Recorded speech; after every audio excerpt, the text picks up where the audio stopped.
What up, what up, what up, what up, what up, what up, what up, what up, what up, what up, what up, what up, what up, what up, what up, what up, what up, what up. That was for our producer right there. Just want to make sure I got enough what ups in there. You know what I'm saying? What's going on, everybody? It's your boy Rod. It's Don. It's Brooklyn Beards and Balls Sports Show. We in the building. A lot of NBA playoff stuff we got to talk about. Harden, my God. We got to talk about that and so much more. But listen, before we get into it, we need you to smash the like button, share, comment, keep popping off, guys. We appreciate all the love. The reels are doing well. Y'all giving us much love, man. Shout out to my boy, my brother. Don is in the building. What's good with you, sir? Oh man, it's exciting, man. Great basketball. Yeah. James Harden turned back the hands of time. Turn back So the hands of time. it's really interesting, and there's some twists and turns. Teams Facts. you think are gonna win, they don't win. Yep. So it's really interesting. We'll see how it goes. Without further ado, let's do it. Let's go.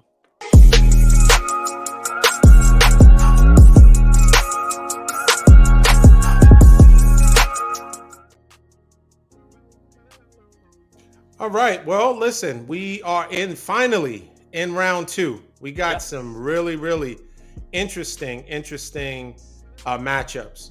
Let's discuss the 76ers versus the Boston Celtics. Now, Boston look like world beaters, although they're one of the teams that are the most intact, right?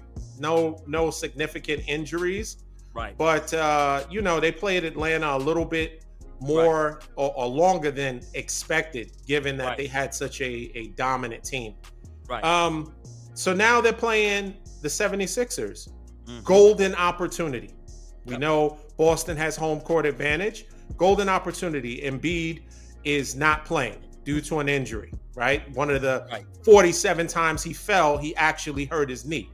So now he's not playing, and it's like, okay, this is a totally, you were already had an advantage, and you would think would be the favorite of the two teams, even with Embiid playing. Now you don't have Embiid. It's easy pickings.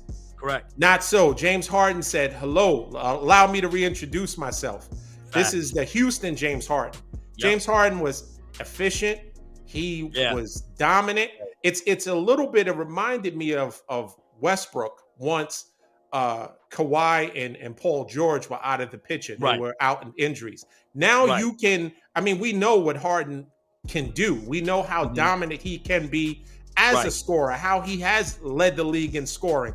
So it came back to him being the alpha, not the Robin to Embiid's Batman, and he was able to get it in, and it showed.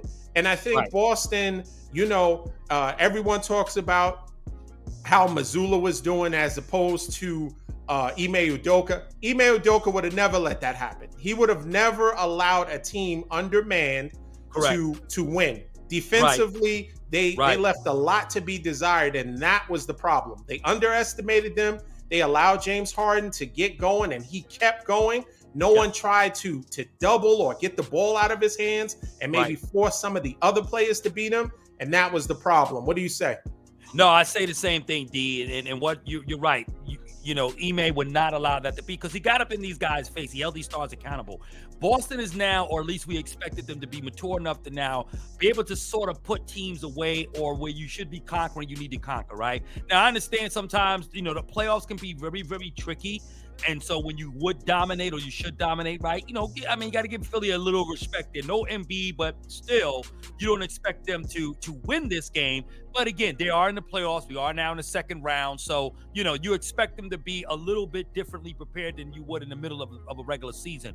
But at the end of the day, you ain't got no Embiid. You need to put this team away. You need to make them hurry up and get Embiid back. In other words, whatever, rush his return, because at the end of the day, you should have handled this team. And not only did you not, but not only did Harden go off and he turned back the hands of time, but Maxey still played well. You know what I'm saying? You still had Tobias Harris getting shots off. So again, they play collectively as a team.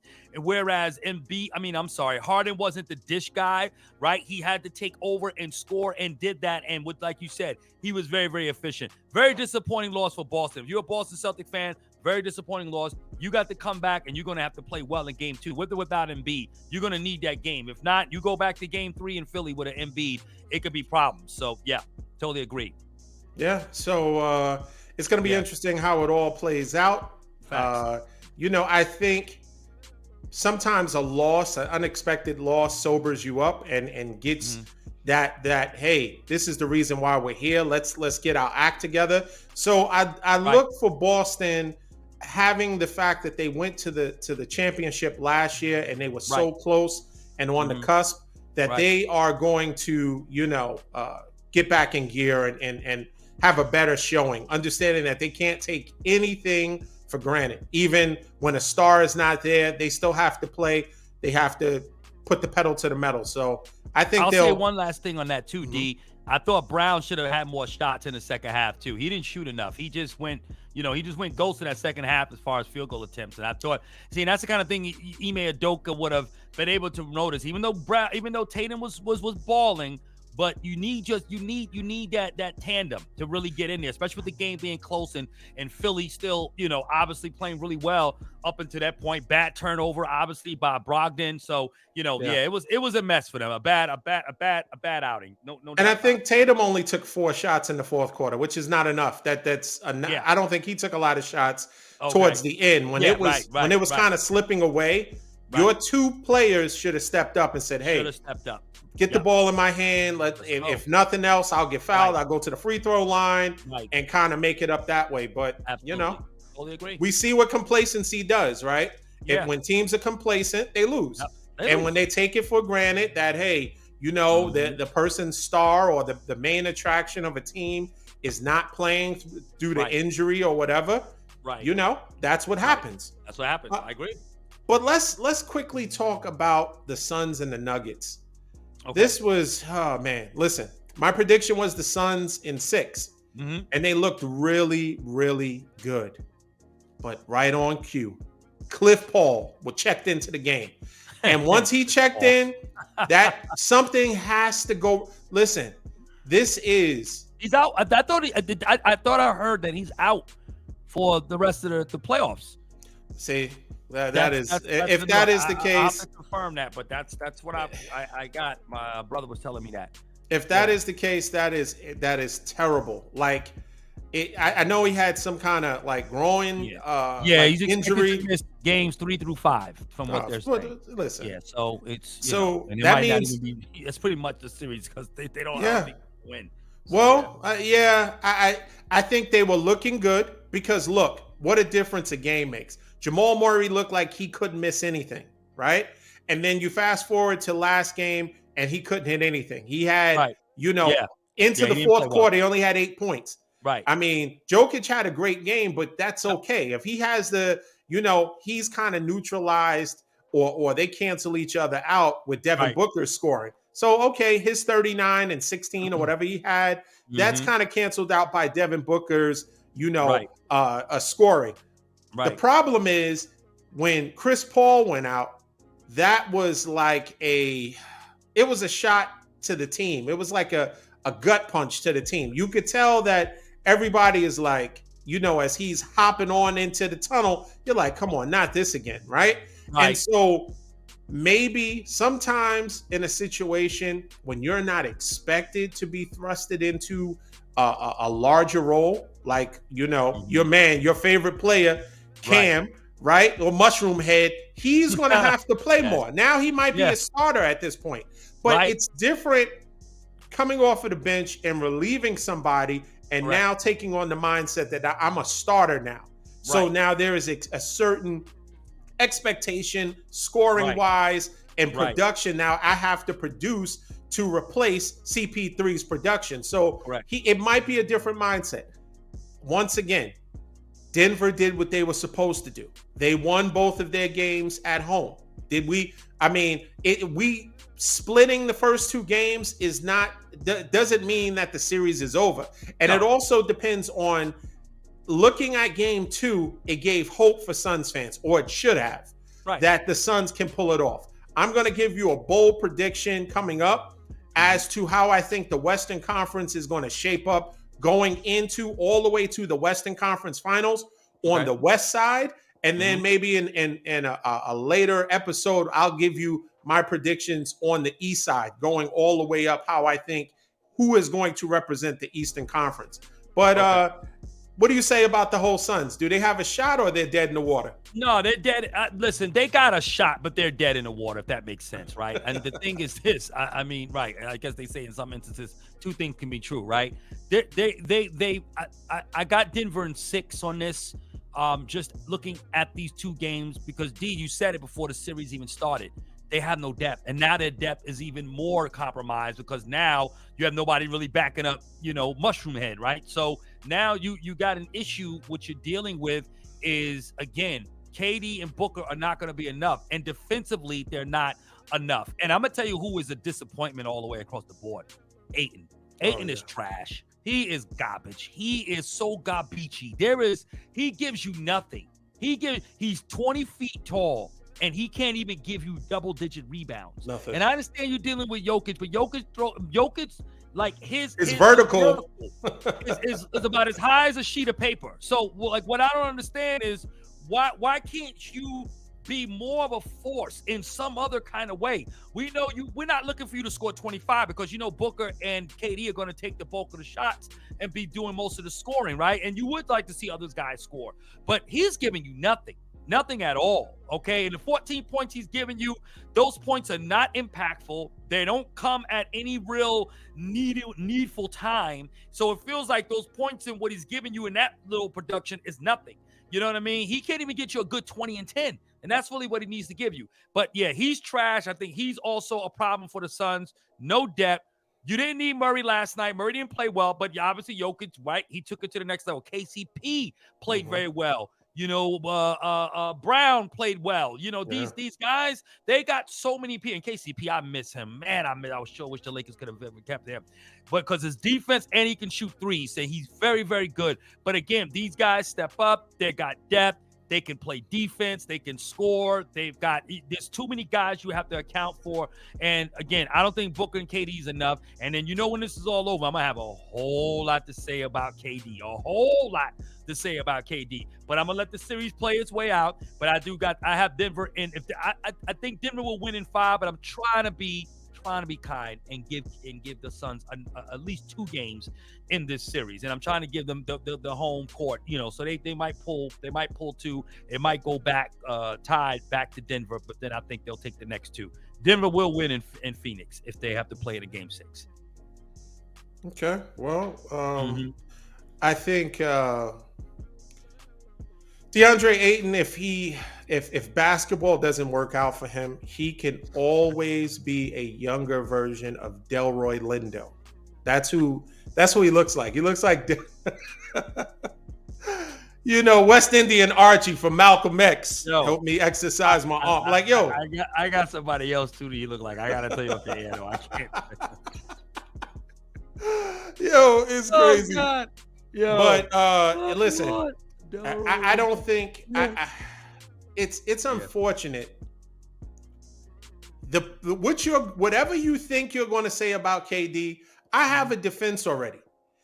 People, as fragile as KD may seem, players that he is somewhat depending on. Now, he's not expecting CP3 to put up the old CP3, right? The LA Clippers CP3, the New Orleans CP3. Like, he's not expecting that. But players are falling down on either side, right? He had the Harden injury when he was in Brooklyn. He had the Kyrie injury. Now he's in the playoffs again. He has, CP3 hurt. It's unfortunate. I don't think it's over yet. Like I said, it's not over, but it's over. But I'll adjust what my earlier prediction was, and I said because just think about, we would have a different conversation because when CP3 got hurt, they were winning. They were winning the game. So let's just say that we're having a different discussion if it now is split. The first 2 games is split. You wouldn't feel as confident, it's going to go in 5 and maybe I'm going to give them 6. I think when they're done in Phoenix, they're going to go back to Denver 2-2, and then it's the best of 3. And then that's when you lean on your superstars to produce. That's when you can, because, Devin Booker and Kevin Durant have been taking turns and having really good games, but if they ever click at the same time, it's going to be a problem. It's going to be a serious problem.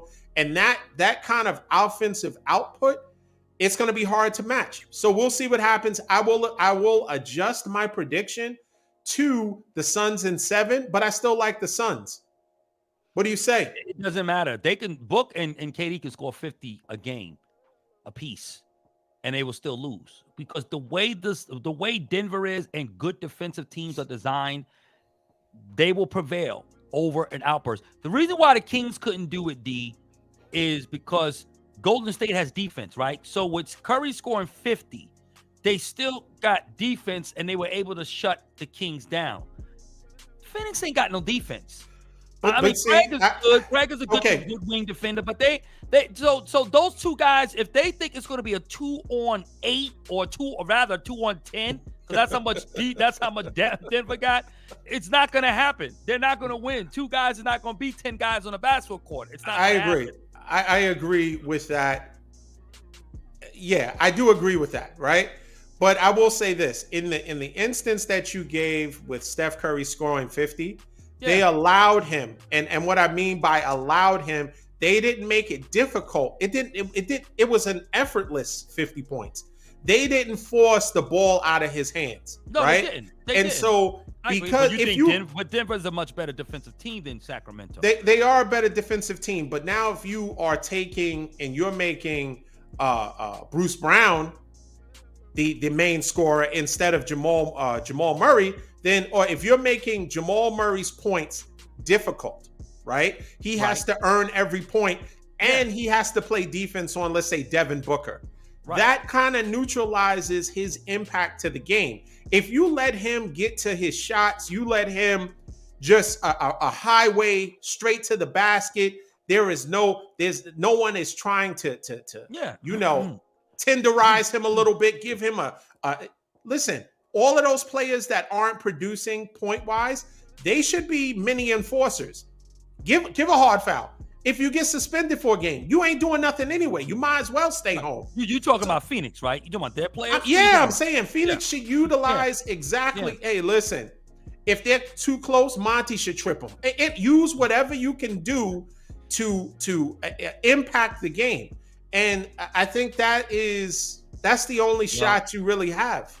This is all KD's fault. You know why? Because you wanted to trade, and it was nobody in their right mind was going to trade for you and think that you was going to go back to a team that had depth. Like, who do you think you was going to play with when you got to Phoenix?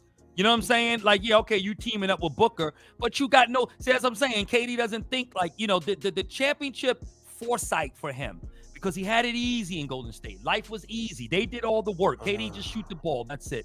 That's all. So he went to a team with no depth, not even understanding you're going to need depth to get through the playoffs to begin with. And now he gets what he got. So that's just what you got. So go ahead and enjoy. Play with Booker. You got your trade. You forced your way out of Brooklyn.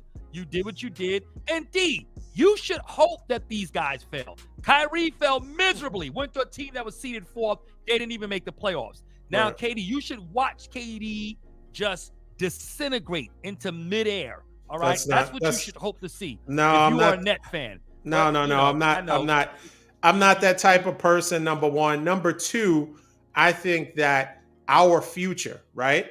We are the Nets' future is bright, right? No, it is. But and I think I can't have hold any animosity. If he wanted to leave, I understand. Now, I can't put all of it on him, because when you think about 3 superstars wanting to get from an organization, the organization bears some responsibility to that. Okay. So I can't solely put it on the player wanting to leave.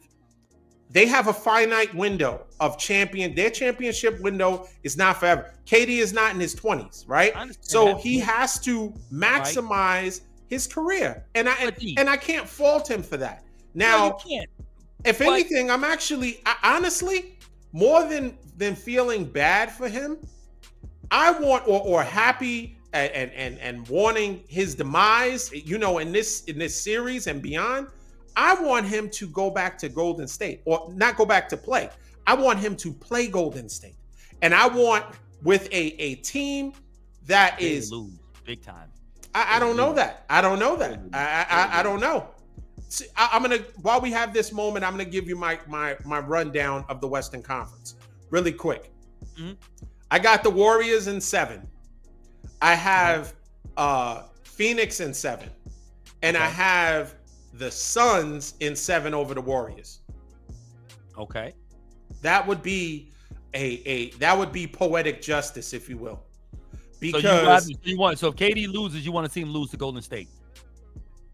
No, I don't think he'll lose to Golden State. Referring to? No. I want him to play Golden State and beat Golden State. Oh, and beat Golden State. To prove what? That he didn't need them? Correct. That it was a fair exchange and it wasn't robbery. That there was a mutual benefit to that relationship, to that them being tethered to each other. It was of a mutual benefit. Steph has it. Listen, he made that team exponentially better. They could not have beaten LeBron at LeBron's peak, and the way that team was playing, they would have lost 2 more finals. I don't care about the regular season. No, I totally agree. They needed. It just goes to LeBron having those rings, as far as I'm concerned. So no, I totally agree with you. I think LeBron. Well, we can't give him rings, right? He has what he has. We can't say, well, he has, but you just said it yourself. They don't beat LeBron if KD is not there. I agree with that. I agree with that. Rings, right? So my problem is that they have a short-term memory as soon as he's gone. Oh, well, we won before and we won after him, right? So let's just say last year there was a lot of luck involved. They played really well, but there was a lot of injuries and a lot of ways that they could kind of sidestep a true challenge. They didn't go through the gauntlet to get to the championship. Listen, you need a little bit of luck in championships. So I'm not knocking them for that, but they didn't go through the fire to get to the championship. And the one before him, okay, there was injuries, right? The Cavs were injured, and that's the reason, right? Yeah. Players were hurt. So it wasn't a full, but given a full compliment, LeBron at his age, he took a team, he came back from 3-1, and they needed. I don't think there would have been any difference. Without KD, there would have been the same outcome the following 2 years, because LeBron was steamrolling the East. The East was a lot easier. The path to get to the championship was a lot easier. And Golden State had a really, really good team. Obviously, you know, their record and how they were playing, and they had a good system. But I think once they met them in the finals, it would have been the same result. Well, the thing is this, though, D. I don't think that they win going through your scenario, which in the conference finals is the Suns, right? You got the Suns and Golden State. Again, it's depth, right? And I'm shocked that you even still would pick them over Denver. They just don't have the depth. I mean, you said it before everything started. They have no depth. That's they're done. They're not even getting out of the semis. But if they got to somehow got to the finals for whatever reason they would be, it would take, like you would say, a lot of luck. Something would have to happen to go their way. They're not going to beat Golden State. They would not beat Golden State. Golden State, again, defensive team. They got plenty of scores. You still got Poole. You got Wiggins. You got guys that can still score. Yeah, but those guys can score. And those guys. I mean, you have Wiggins defensively. He can score points. Poole is a great disappointment. Locally, people are talking about, hey, we got to trade Poole. We got to get Poole out of here. I mean, let's give Clay a max and get Poole. Give an older player a max and get a younger guy. Get him out of there. Poole has underwhelmed some this year. I don't know if he's still feeling the effects of the punch, but you know, he definitely, you know what I'm saying? He definitely is not where he was a year ago, right? No, and so I get that, but I just still think that he's still a threat. He's still someone that could light up and get on a nice little, you know, put his team on a nice 12-3 run with him hitting a couple threes in the midst of that. So I just think, again, you know, they're not going to win. They have no depth. The point I'm trying to say is that they have nothing that they can do in relationship to overcoming the depth. They don't have it. And you got, I don't care how much Booker and KD score, you can score all the points you want. Only thing they're going to prove is they got 2 elite scorers, but they've got no defense. They got no ball movement. Mushroom Head is not going to run the offense the way Chris Paul is going to be able to run the offense. Because even if Chris is not playing well, he's still a great floor general, and he's a good facilitator. He can still get guys where they need to be. And I don't think you're going to see that going forward if he's not there. So, yeah, that's how I feel about it. But, yeah. Okay. Yeah. So, did we discuss the Knicks and the Heat? No, we haven't. Okay. So, real quick, let's talk about the Knicks and the Heat. Okay. A perfect trap game for the Knicks, right? Yeah. They thought, hey, listen, maybe we're going back to they're playing in the Garden, the Mecca, and all of this. Little old Jimmy, by himself, almost once again put the team on his back, and they stunned the Knicks. That was, had to be deflating for them, right? Because you're thinking, hey, an undermanned team, we should be able to beat them defensively. And I think the players, in some of the games, as it progresses in some of these series, it's going to come down to coaching. It's going to come down to coaching. And I think Spoelstra, been there, done that. He has, maybe Pat Riley's here. Maybe he's looking at stuff and dissecting and saying, hey, this is how you should maybe handle this situation, because we know he has a lot of playoff and championship experience. So I think, I don't know what the situation is with Jimmy Butler, if he's going to play or are they going to rest him. But I think they're going to be in trouble if they lose this next game. They're going to be in some serious trouble. They're going to be in trouble, and they will be borderlining perhaps getting swept, or a gentleman's sweep at best. So they had better win this game. If they win, if Jimmy plays, I think they should go full throttle, try to get up 2-0 and take it back to South Beach and sweep them. If they split and Jimmy gets rest, then he should be completely fortified and ready to go. What do you say? Right. No, I agree with you there. I mean, this is a must-win for the Knicks, no question about it. And without Jimmy Butler, goes back to what we talked about with Boston, right? Against, playing against Philly with no Embiid, you got to take advantage when the star of the team is not playing. And so I think Randall's playing tonight. I believe Jimmy is not playing tonight. So if they can get the win with Randall and without Jimmy playing, then that's a good look for the Knicks, right? Then it kind of equalizes itself, right? They win one game without Randall. They win a game and they win a game without Butler. So now you go back to Miami, right? And you still got Miami, I think, still in the driver's seat, still looking good, right? And the thing is with Miami, if they play competitive, even in a loss, if they play competitive and still grind it out, because they're, a real garbage pail, blue collar kind of team, right? They grind, you know what I mean? And I ain't gonna lie, I don't even know half the dudes on that team. That dude number 2, whoever that is, I think he's been playing pretty well. You know what I'm saying? He's been shooting the ball really well. And even Kyle Lowry is getting, a little blast on the pass every now and then, looking like the championship team of Toronto a couple of years ago. So, yeah, they got to win. I totally agree with you, D. This is a must-win for the Knicks. They got to get this win. They cannot, under any circumstances, go down 0-2. Not going to happen. I agree. I think, however it turns out, if Jimmy is okay, if he rests, if he plays, I think they're still in some trouble. I think they're still in trouble. But I do like the Heat to win the series. Ultimately, I do like the Heat to win. Yeah, me too. Yeah, me too. We both picked the Heat to win that. Time will tell. Last but not least, let's talk about the game that you really, really wanted, right? This is who you wanted. Wanted. Well, I really wanted Sacramento. No. The best. When you got the GOAT, you want the best teams, right? You don't want. You're right, because that's you don't want anybody to say that you kind of tried to sidestep anybody. You want to go through. You got to beat the champion to be the champion, right? You from the old school, right? Exactly. So we got the Warriors versus the Lakers, or the Lakers versus the Warriors. I think it's going to be a good game, a good series. But I will say this more even more than when they played Memphis. Yeah. If Anthony Davis doesn't put his stamp on every game, you guys got no shot.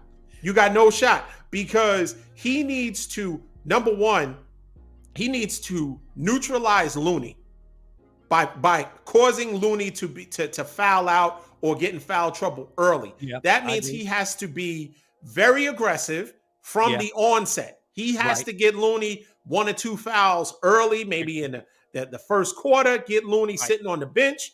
And then at that point, because they're such a big team, the Lakers are a lot bigger than the Warriors overall. I think then they can impose their will. But if they allow the Warriors to spread the floor and Draymond to keep spinning around and handing the ball off, and nobody matches, Steph Curry's perpetual movement with some kind of bumps and defense. Now, the interesting part is both of these teams, if you breathe on them, they get calls. So that is going to be good too, because that may keep it honest and allow, hopefully, the refs, like they did. Well, we led the league in drawing the most fouls, so and we lead the league in free throw attempts. So that's been but are you leading in percentage? Well, no. As far as free throw percentage, no. I mean, Steph makes up the difference. One guy could destroy a free throw percentage for a team. I mean, look with Steven Adams. The Memphis was last in the league in free throw shooting, and with Adams on the bench, they were like number 1 in the playoffs. So they was hitting their free throws. One guy. That's how the Lakers were with Shaq. So I mean, they got Steph and Clay. Those guys are better free throw shooters. LeBron and Poole. Yeah, Poole's good too. Poole's a good free throw shooter. Yes, he is. He's very good. Yeah. So yeah, we don't have like elite free throw shooters, but we got guys that could hit the free throws and just keep. So the refs.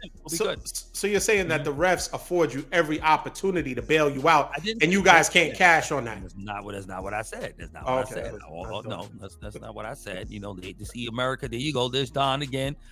Trying to formulate a narrative that does not exist of some kind. But yeah, no, we do draw fouls. But Golden State, and it's home. So yes, Steph Curry is going to get some calls as the rest of those guys. But I'll say this to your AD point. Yes, AD, here's the thing. AD has to dominate, but not in the way that everybody thinks he should. He doesn't need a 38 and 18 game every night with 8 blocks. However, he does need to be aggressive. He does need to score, but his defense has to make the difference like it did in Memphis. That's the thing that you want to see AD, altering shots, being an anchor in the middle, and again, Golden State is tough because if you make them a jump shooting team, a perimeter team, well, that's not a problem, right? That plays well into their strength anyway. So this is a very tough matchup for us. Golden State is the better team. If they win this series, I'm not surprised. I just want to see my Lakers show their poise, as I talked about earlier, weather the storm, be very aggressive on defense, and just be smart on offense and take your time. We don't have to play the way Golden State plays, because I think you're going to see in this series where Steph is going to level off. Clay is going to level. They're going to have their moments where it's going to be a barrage of threes just hitting you, but then it's going to level off because you got 7 games. So it's they're not going to shoot like Steph is not going to play the way he played against Sacramento in Game 7 for this series. It's not going to happen. He might get a game like that again in the series or something, but if we weather the storm, just be the professional championship-minded team that we are, particularly LeBron and AD, I think we'll be fine. I think we'll be fine. I do think we are very capable of beating Golden State in this series. We very well. We got to get a game in Golden State, obviously, to win the series, and I think we can do that. So Game 1 doesn't mean a whole lot to me, though. Be quite honest with you, it doesn't. Okay, so then you're anticipating losing the first game. Then. No. Even if we win, just like with Memphis, I mean, we won Game 1, but I don't look at because Game 2, Game 3, and Game 5. Those are the games to me. Well, I would say this: Game 2 and on means a lot. Game 1 doesn't mean a lot to me. Be quite honest in a playoff series, it really doesn't, because it's going to be adjustments after that point. You know what I mean? And so if you're the Lakers, you want to try to split, but if not, you got to go back home. You win 2, and then you got to get games. You got to get Game 5. So if they go down 0-2, the Lakers, right, you'll feel okay with that, right? But I know you just made a big deal. I know you made a big deal about, and maybe it's because they don't have a bench, but the Suns are down 0-2, and you're all but ready to throw dirt on them. If the Lakers go down 0-2, right, to the champions, right, because Denver, as good as they're playing, Denver is not battle tested, right? So Denver, the knock on them was being just a regular season team. They were the Colts of the NBA, right? Yeah. So the same thing. It's a little bit different if the Lakers don't. I think that it's vitally important. My opinion is it's vitally important that the Lakers set the tone and win game 1.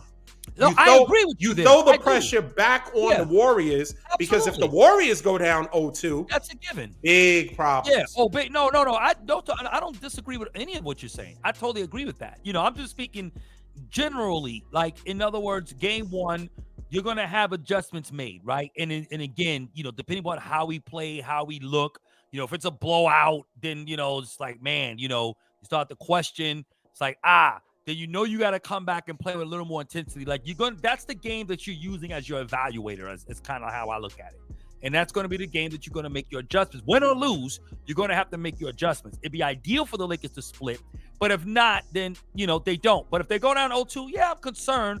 But again, they're home, and you have to almost expect that, and you're just going to have to take the next 2 in LA. And again, Golden State is favored to win for a reason. And I'm not upset with that. I think they are the better team. But I do think the Lakers can win if we play smart, if we play poised, if we play with some intelligence and play to our strengths, and not look at so much of trying to shut them down, but also put some pressure on them to stop us. And that's what we need to do. And I think if the Lakers kind of focus on that, I think we'll have a chance. But ideally, yeah. Yeah. So what do you think the Lakers' advantage is? How do they go about pulling off the win and the upset? I think you got to, number one, you got to be tenacious, and you got to get rebounds. So tenacious in defense, right? So Memphis is different because you can trap guys, you like you did with Ja and those guys. It's a little different trying to trap these guys because Clay, Steph, Poole, all these guys, they move a lot. There's a lot of motion in their offense. So they're not just ISO guys or anything like that. And they don't necessarily need to get to the hole like Memphis did. So AD's presence was a lot more intimidating to Memphis than it might be to Golden State, because Golden State is a perimeter team for all intents and purposes for the most part. But we gotta stay very, very tenacious, run through screens, get under screens, take the right angles, and try to contest every shot. But we got to get rebounds. We can't give them second shots. And AD has to clean up the glass and control the boards, because Looney is a really good rebounder. And again, he's a body, so he can move some people out of space. Because AD ain't nothing but a iron rod, golf, what do you call it? Stick. So I'm saying, he can be moved off the spot. Do you think that we'll have a Mo Bamba sighting? No, he's gone home. What Mo Bamba would that be? That we sent that Mo Bamba home. I tell you who we do need. Oh, he's gone? Who, Mo Bamba? Yeah. But is it Mo Bamba? No, I'm talking about. You mean I'm thinking of the dude from Memphis. Right. I actually call Mo Bamba. I'm talking about Mo Bamba. Mo Bamba. My guy Mo Bamba. No, your guy. Yeah, he's gonna come in and he'll be in for garbage time if we either winning or losing and the game is decided. Then he'll step in. No, but Mo Bamba actually got a really good game. He was really playing nice for us when he first got there, but he got hurt and he just fell out the rotation. It just didn't work for him once other guys stepped up. He kind of lost his spot to injury. But I like Gabriel. I think we definitely need to play him, and I'm sure we'll see him. I like his game, and I think he'll give AD some good rest off the bench. One more question before we wrap up. Yes, sir. This series, however it turns out, win or lose for LeBron or Steph Curry, right? Whose legacy is impacted greater by a win or a loss? What do you say? Between LeBron and Steph? Yeah. They both have 4 championships, right? And they both have 4 championships, right? I think the pressure's on Steph, because I honestly feel LeBron gets a pass. LeBron is 38 years old. His team, this probably is the weakest team he's played with in the finals. I mean, in the playoffs. No. I think so. I don't think this team. No, some of those Cleveland teams was weak. Well, the first Cleveland team. Yeah. I retract. You're right. The first with Mo Williams and Booby. Yeah, Booby Gibson. No. Yeah, they was trash. Yeah, totally trash. I agree. Oh yeah, I forgot. No, you're absolutely right there. But I think LeBron gets a pass. I really do. I don't think if people are expecting Golden State to win. Steph just come up with 50-point performance, game 7 in round 1. The pressure's on him to win. If the Lakers beat them and bounce them out and Steph gets ejected, that's it. That's going to be a little bit of a blemish on him. Absolutely. I do. Because your Golden State team is healthy. This is virtually, for all intents and purposes, the same team that won last year. And you're the defending champions. So you can't lose to the 38-year-old LeBron, to an inconsistent AD. I'm saying all the things that people are saying as to why Golden State should win. You can't lose to this team. You can't. You're not supposed to. And if they do, that's going to elevate LeBron's legacy to a whole nother level, quite honestly, even without winning the championship. So my question is if Steph Curry advances, we can't use age as a factor, because we can't now use LeBron's age against him, right? We use it to praise him, and then when he may be looking at defeat, oh man, but he is 38. You remember, he is 38 years old. My question to you is, I think it's more important for LeBron, because the GOAT conversation, Steph Curry is never being considered the GOAT. He's talked about to be the greatest point guard, right? But he's never thought to be the greatest player, period. That's only Michael Jordan and LeBron James that are in that discussion, right? Right. The difference was, in Jordan's era, he prevented all-stars. He prevented Hall of Fame players from getting rings. If Steph advances, whether he wins or not, he got a championship last year. He's there to reigning MVP. Yeah. He puts LeBron out again. He's already won how many championships against LeBron? That is... But that's the thing. That's going to hurt LeBron's legacy more. I don't think it will, because I'm going to tell you why. And why Steph will still not be in the greatest of all time with LeBron and Michael. Because Steph's impact on the league doesn't come close to what no. I don't think that this is going to catapult him into the GOAT discussion. But what I do think is it hurts LeBron, because it's a two-man race. It's LeBron and Jordan. It hurts his, because there are countless Hall of Fame players that Jordan single-handedly, or I shouldn't say single-handedly, but was the very reason they didn't get championships. Right, I agree. LeBron, people are getting rings on your watch. This is supposed to be your era, and people are getting rings all around you. But that's okay. But he was still the bar. See, Steph never set the bar. Nobody was trying to build a team so they could beat Steph Curry. Everybody built a team to beat LeBron. LeBron owned an entire conference for 10 years, single-handedly. And then when he got into the West, again, right, no matter which way you look at it, everybody had to beat LeBron. And even Draymond Green would tell you that. That's why they got KD, because they couldn't be. And you've been saying it all the time. It's all about beating LeBron. When you win a championship, it's not winning the NBA championship. It's beating LeBron. That's it. Period, point blank. If we beat LeBron, then we're good. So yes, you could say LeBron lost some chips under his watch. Other guys have won. I mean, let's just be honest, right? Nobody was trying to build superstar teams during Jordan era either. It ain't like Clyde Drexler and Charles Barkley and Karl Malone and John Stockton all got together and formed the super team against Jordan, right? Nobody did that. But he did pick them off one by one in their respective teams, right? But LeBron sets the tone for an entire 20 years of his time. It was all about beating LeBron James, and so nobody's not afraid of Steph Curry. Nobody's trying to build a team. We got to beat the Warriors. No, the Warriors had to beat LeBron. That's why they ended up becoming the team that they were. If you think about it, 2 chips that the KD won for them, right?